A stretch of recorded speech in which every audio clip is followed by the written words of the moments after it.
(1950년 12월) 흥남 철수를 배경으로 한 국제시장이라고 하는 영화가 지금 흥행 중에 있습니다. 혹시 여러분들 그 영화를 보셨습니까? 그 영화를 바라보면 빅토리아 호가 상선인데 자기의 모든 물건과 무기를 다 버려버리고 14,000명의 피난민을 태우고 흥남에서 부산까지 오는 과정이 영화 첫 부분에 그려져 있습니다. 이 영화의 주인공은 덕수라고 하는 어린 아이가 등장하는데요. 빅토리아 호에 이제 승선하게 됩니다. 이 덕수라는 아이가 자기 여동생의 손을 꽉 잡고 그 빅토리아 거대한 상선에 밧줄을 타고 올라가는 도중에 그 여동생의 손을 놓치고 맙니다. 여동생의 손을 놓치고 말아서 그 여동생이 추락하게 되죠. 이 모습을 바라본 이 덕수의 아버지가 황급히 그 배에서 내리면서 덕수에게 이런 부탁을 합니다. 덕수야, 이제부터 우리 가정의 가장은 바로 너다. 내가 이 가정을, 우리 가문을 책임져야 한다. 정신 똑바로 차려라 라고 부탁을 하면서 그 배 밑에 떨어진 여동생을 찾으려 아버지가 하선하게 됩니다. 결국 아버지와 여동생은 그 배를 타지 못하고 출항하게 되어서 3일 만에 부산 땅에 도착하게 되고 바로 지금의 국제시장에서 장사를 하게 된다는 이야기입니다. 이 덕수는 아버지와의 약속을 지키느라 이 국제시장에서 꽃분이네 가게에서 일을 하게 되죠. 살다 보니까 돈이 없으니까 독일의 광부로 파송되어서 그 갱도에서 돈을 벌어옵니다. 그것까지도 안 돼서 나중에는 베트남 전쟁에 파병되어서 돈을 벌어오지요. 또 그것까지도 안 돼서 자기의 꿈인 선장의 꿈을 다 버리고 여동생 시집 가는데 그 돈을 다 써버리고 마는 그런 덕수의 모습이 영화 속에 그려져 있습니다. 그것은 근대사를 바라보았던 이 50대, 60대, 70대 아버지들이 다 그렇게 살아오셨지 않습니까? 그런데 기가 막힌 것은 이 덕수가 나중에 나이가 들어서 노인이 되었습니다. 노인이 되어서 자식들을 잘 키운 후에 그 아버지의 영정이 있는 안방으로 들어가서 이렇게 말을 하게 됩니다. 영화의 마지막 부분입니다. 아버지 이만하면 제가 잘 살았지에. 아버지 이만하면 아버지 제가 아버지의 약속한 대로 잘 살았지에. 그런데 아버지 저는 너무너무나 힘들었습니다. 이런 고백을 하는 대사가 나오게 됩니다. 이러고 영화가 마치게 되죠. 그런데 한번 생각해 보십시오. 마지막 부분에 너무너무 힘들었다라고 고백하지만 제 귀에는 그렇게 들리지 않았습니다. 아버지와의 약속이 있었기 때문에 제가 견딘 것입니다. 아버지 감사합니다. 아버지 덕분입니다. 그 아버지는 흥남에서 분명히 떨어져 있었습니다. 아버지를 되찾을 수 없었죠. 여동생은 찾았지만 이산가족 상봉을 통해서 말이죠. 아버지는 영원히 헤어지는 사이가 되었습니다. 그러나 이 덕수에게는 그 아버지가 가까이 있었던 것입니다. 그래서 그 아버지와의 약속을 지켰고 그 아버지와의 약속 때문에 그 험난했던 질곡의 근대사를 이 덕수가 잘 이겨낸 것입니다. 덕수 가까이에 아버지가 계셨던 것입니다. 마음으로, 그의 영혼으로 말이죠. 영화는 여기까지입니다. 이제부터는 이제 실화를 여러분에게 들려드리겠습니다. 그 14,000명의 피난민을 실었던 빅토리아 호의 상선의 선장이 마리너스라고 하는 선장이었습니다. 이 마리너스는 예수를, 하나님을 잘 믿는 사람이었다고 합니다. 그 흥남부두에서 온갖 무기와 자기의 온갖 재산을 다 싣고 부산으로 향하려고 하는데 이게 거리낌이 있었던 겁니다. 그래서 자기의 모든 재산, 자기의 모든 상품을, 무기를 다 버리고 그 자리에다가 14,000명을 태우게 된 것입니다. 이 마리너스는 나중에 그의 인생을 보면 기가 막힌 일이 벌어지게 됩니다. 우리나라가 휴전이 일어나게 되고 미국에 돌아가서 평생 베네딕트 수도원의 평생 수사로 헌신하게 됩니다. 여러분, 평생 서원했다는 말은 그 수도원 안에서 평생 나오지 않고 수도를 쌓는 신부님이 되었다는 뜻이죠. 근데 기가 막힌 것은 이 마리너스가 수도했던 성 베네딕트 수도원이, 뉴튼 수도원이 부도나기 직전이었습니다. 재정 악화가 일어나서 수도원의 문을 닫게 되었답니다. 근데 이 소식이 한국에 전해지게 되고 경북 칠곡에 가면 외관 수도원이 있습니다. 그 외관 수도원이 이 소식을 알아서 뉴튼 수도원에 막대한 헌금을 들여서 그 수도원이 문 닫는 것을 막아주었답니다. 사랑하는 성도 여러분, 이게 우연이겠습니까? 하나님과 가까이 했던 사람, 자기의 모든 재산을 다 바다에 버리고 14,000명의 우리 한국의 피난민을 실었던 그 마리너스 선장, 결국 수도사가 되었고, 그의 인생에 어려움이 있을 때 자기가 도움을 주었던 그 한국의 도움을 받아서 그 수도원이 생존하게 되었다는 사실입니다. 이 소식을 듣고 마리너스 선장은 그 다음날 돌아가셨다고 합니다. 하나님께 가까이 했던 사람들의 역사를 보십시오. 하나님께서 일하시고 또 하나님께서 도와주시는 역사를 우리가 바라보게 됩니다. 오늘 말씀에 보면 한 여종 앞에서 베드로가 예수님을 부인하고 맹세하고 저주했던 장면이 말씀에 나와 있지요. 기가 막힌 것은 이 베드로는 수석 제자였습니다. 베드로의 신앙 고백을 보십시오. 주는 그리스도시요 살아계신 하나님의 아들이십니다. 얼마나 근사한, 아주 퍼펙트한 고백입니까? 다른 제자들은 다 부인할지라도 나만큼은 부인하지 않겠습니다라고 말했던 사람이 베드로입니다. 더 기가 막힌 것은 지금 이 자리가 빌라도 법정이 아닙니다. 군사 법정이 아니에요. 이방인이었던 로마 사람들에 의해서 집행되어지는 법정이 아니란 말입니다. 오늘 성경에 나와 있는 이 법정은 가야바 법정입니다. 대제사장이 재판장으로 서고 종교적인 재판을 벌이고 있는 장면입니다. 그러면 베드로가 유대인이지 않습니까? 그러면 얼마든지 예수님을 위해서 항변할 수 있고 변호할 수 있는 자리였습니다. 그런데 오늘 성경을 보십시오. 베드로가 부인합니다. 내가 그를 알지 못하노라.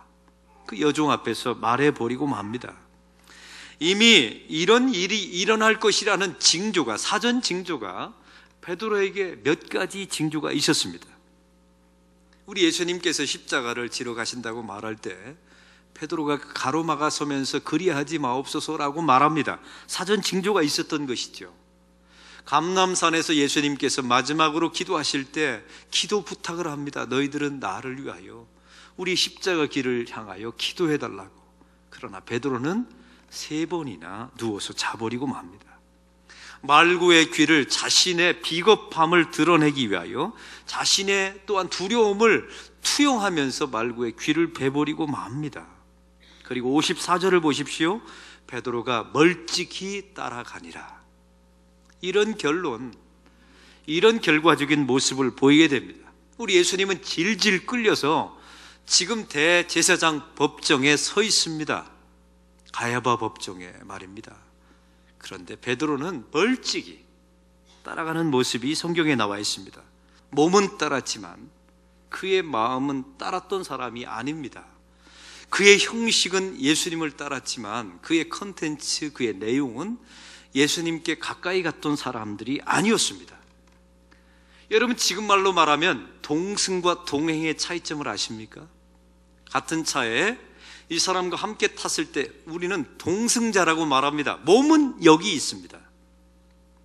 그러나 그 사람에게 동행이라고 말하지는 않습니다. 동행이라는 것은 무엇입니까? 몸도 와 있지만 그 사람과 마음과 뜻과 비전과 이런 방향이 같아야만 동행이라고 말할 수가 있어요. 성경에 보면 65세 에녹이라고 하는 사람이 자기 아들 무두셀라를 낳습니다. 그리고 성경에 이런 기사가 나와 있지요. 300년 동안 하나님과 동행하였더라 라고 말씀합니다.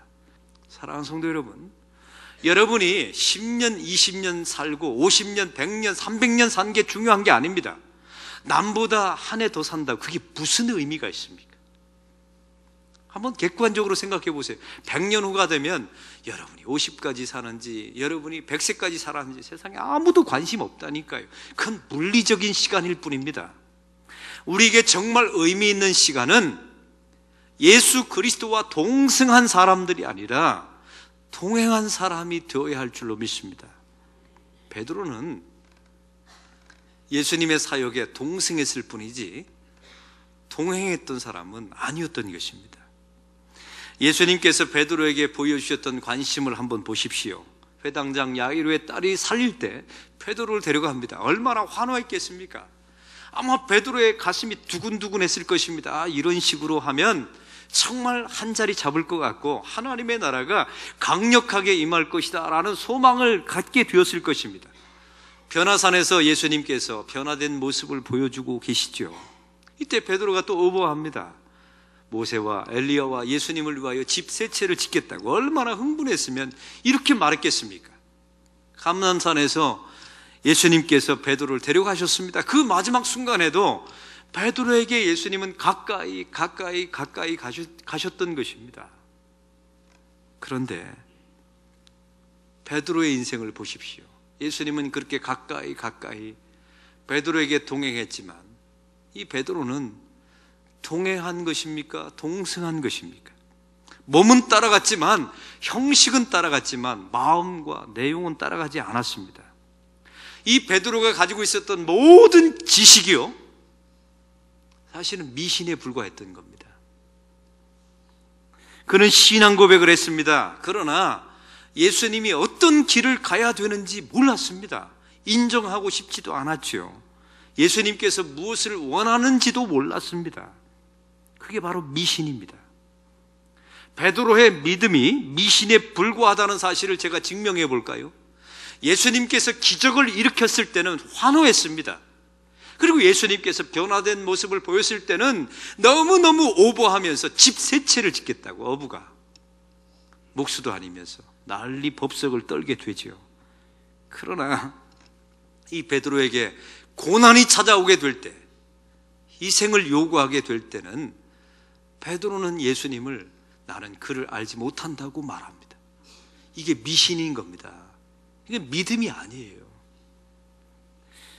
사랑하는 성도 여러분, 여러분의 믿음을 2015년도를 시작하면서 다시 한번 확인해 보시길 바랍니다. 고난이 찾아오면 예수님께 가까이 갑니까? 멀찍이 갑니까?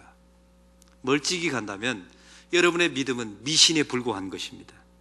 희생해야 되는 상황이 벌어지게 되면 점점 교회와 예수님을 멀리하게 되면 그 사람은 미신의 사람들에 불과합니다. 내가 죽어야 되는 그 자리에 죽지 않고 도망가면 그 사람은 미신의 사람입니다.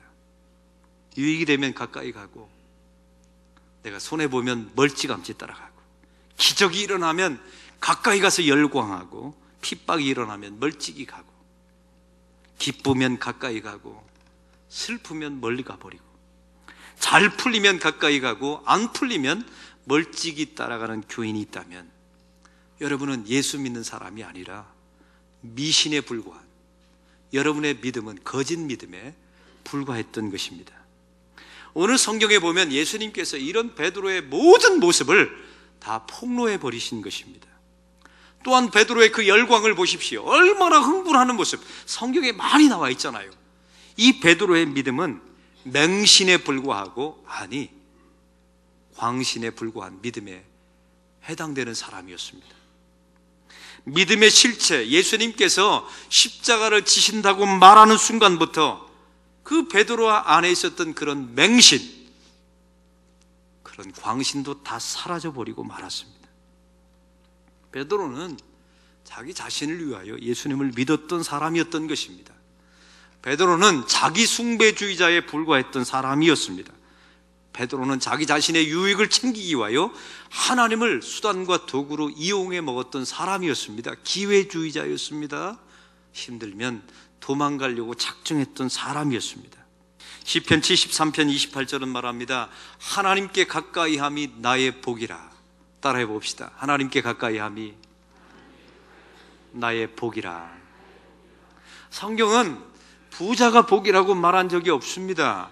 내가 건강하게 된 것이 복이라고 말한 적이 없어요. 성경은 하나님께 가까이 함이 복이라 합니다. 복의 실체를 제대로 아십시오. 사랑하는 성도 여러분, 예수님께 멀찍이 따라가는 사람이 아니라 가까이 따라가고 싶은 사람이 되려거든 오늘 성경 누가복음 9장 23절은 말합니다. 먼저 자기 자신을 부인하랍니다. 내 안에 있는 그 죄의 본성이 얼마나 크고 지독한지를 날마다 고백하라는 것이죠. 그리고 여러분 자신을 신뢰하지 마십시오. 저와 여러분은 믿을 만한 대상이 안 됩니다. 그래서 날마다 이 베드로처럼 닭이 울 때마다 밖으로 뛰쳐나가서 통곡하는 일들이 저와 여러분의 인생에 있어야 합니다.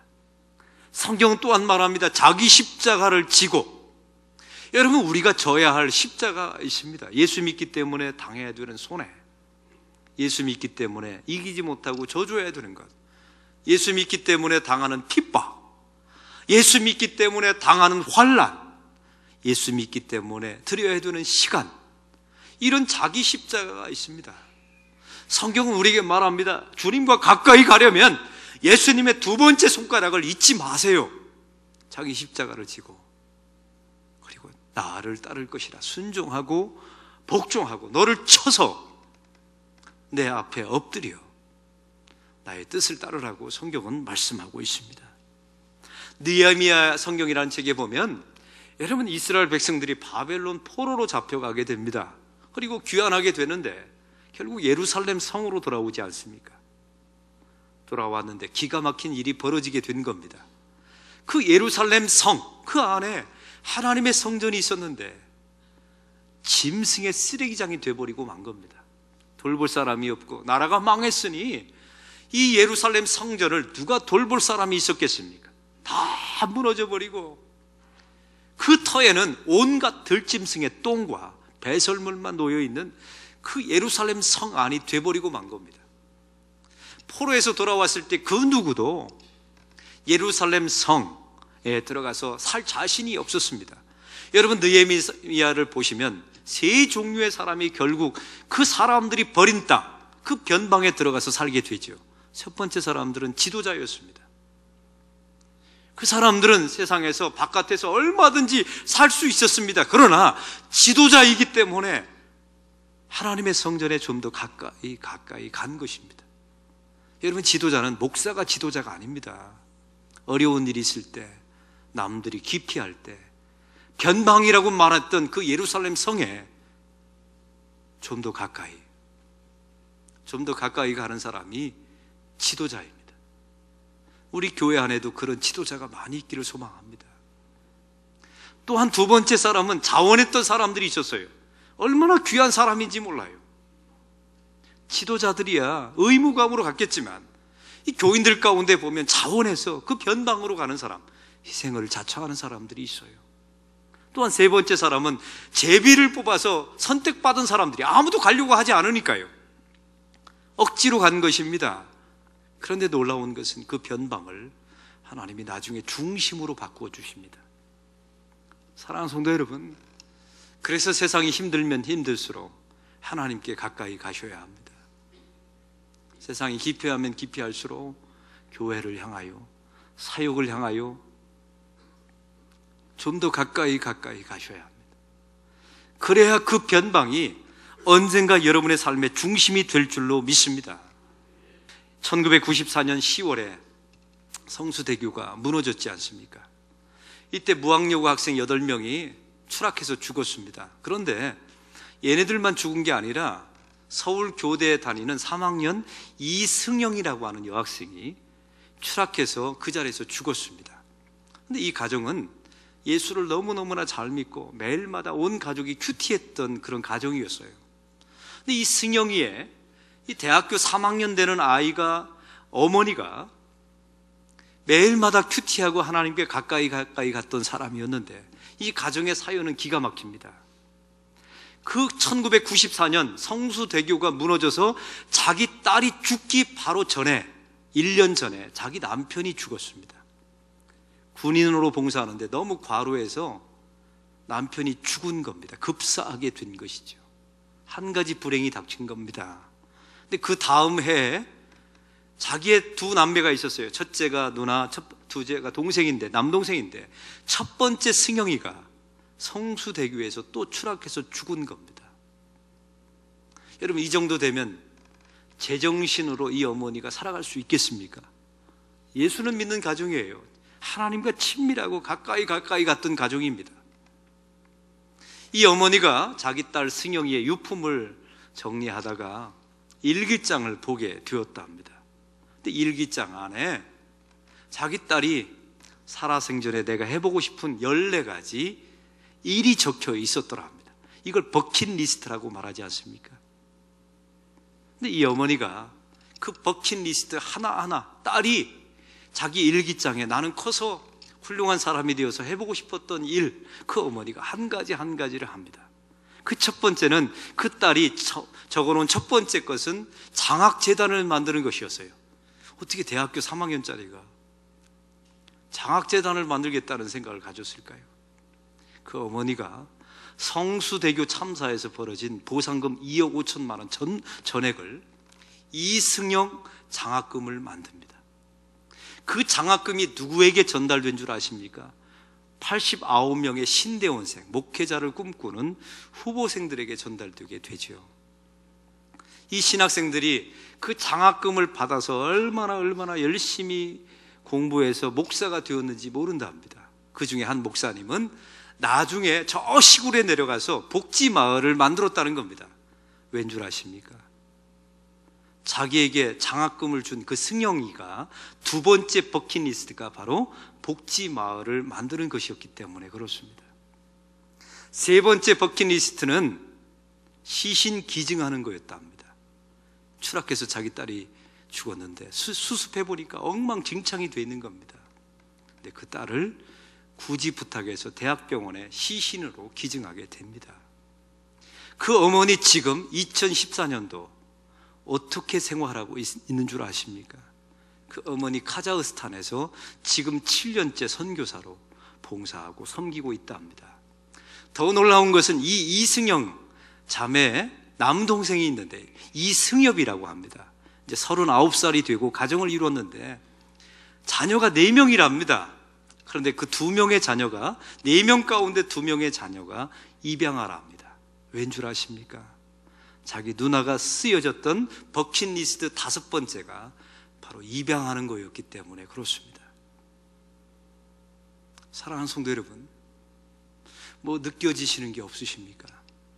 이 가정은 잘 될 때도 있었지만 어려우니까 하나님께 더 가까이 갔던 것입니다.